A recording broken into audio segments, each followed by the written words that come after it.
சிவகங்கை மாவட்டம் திருப்பத்தூர் அருகே நடைபெற்ற மஞ்சு விரட்டு போட்டியில் 200க்கும் மேற்பட்ட காளைகள் பங்கேற்றன. ஊர்குளத்தான்பட்டி கிராமத்தில் முனியன் கோயில் படைப்பு திருவிழாவை முன்னிட்டு மஞ்சு விரட்டு போட்டி நடத்தப்பட்டது. சீறி பாய்ந்த காளைகள் காளையர்களின் பிடியில் சிக்காமல் துள்ளி குதித்து ஓடின.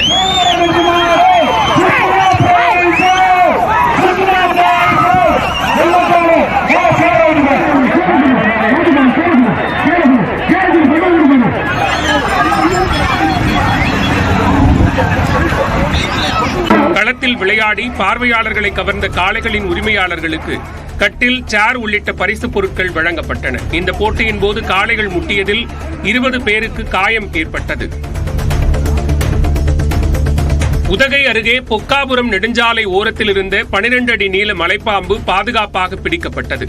12 அடி நீளம் கொண்ட ஒரு மலைப்பாம்பு ஒன்று அடிக்கடி மசனக்குடி மாவனல்லா நெடுஞ்சாலை மற்றும் மசனக்குடி பொக்காபுரம் நெடுஞ்சாலையை கடந்து செல்கிறது. பெரும்பாலும் இரவு நேரங்களில் சாலையை கடந்து செல்லும் இந்த மலைப்பாம்பு தற்போது பட்டப்பகலில் சாலை ஓரத்தில் ஊர்ந்து வந்தது. தகவல் அறிந்து வந்த பாம்பு பிடி வீரர் மலைப்பாம்பை பிடித்து அடர்ந்த வனப்பகுதியில் விட்டார்.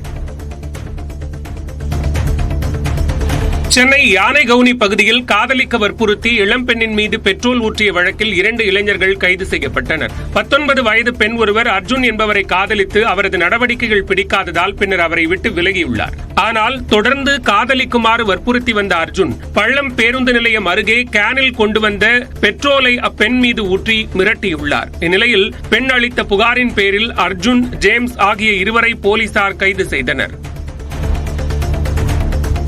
சென்னையில் வரும் 9ஆம் தேதி முதல் 3 நாட்களுக்கு உலக தமிழ் தொழில் முனைவோர் மாநாடு நடைபெற உள்ளதாக ரைஸ் கூட்டமைப்பின் ஒருங்கிணைப்பாளர் ஜெகத் கஸ்பர் தெரிவித்துள்ளார். சென்னையில் செய்தியாளர்களுக்கு பேட்டியளித்த ஜெகத் கஸ்பர், மாநாட்டில் 40க்கும் மேற்பட்ட நாடுகளில் இருந்து 1000த்திற்கும் மேற்பட்ட தமிழ் தொழிலதிபர்கள், வணிகர்கள் பங்கேற்க உள்ளதாக கூறினார். 1000 கோடி ரூபாய்க்கு மேல் தமிழர்களிடையே தொழில் வணிக பரிமாற்றம் நடக்கும் என எதிர்பார்க்கப்படுவதாக அவர் தெரிவித்தார்.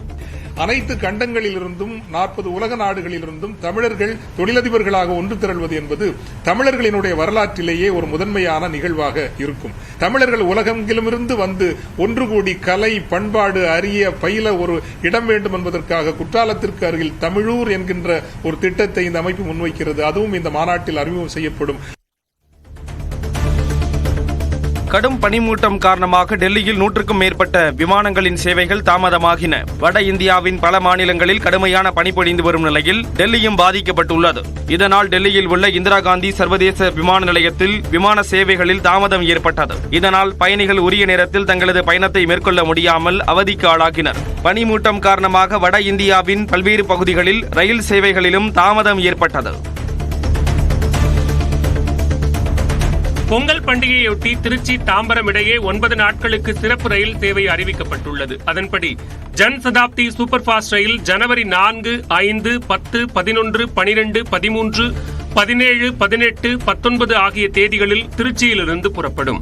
திருச்சியிலிருந்து காலை 5:35 மணிக்கு புறப்படும் ரயில் 12:30க்கு தாம்பரத்தை வந்தடையும். அதேபோன்று மறுமார்க்கமாக ஜனவரி 4, 5, 10, 11, 12, 13, 17, 18, 19 ஆகிய தேதிகளில் ரயில் சேவை வழங்கப்படும். தாம்பரத்திலிருந்து மாலை 3:30க்கு புறப்பட்டு இரவு 11:35க்கு திருச்சியை சென்றடையும்.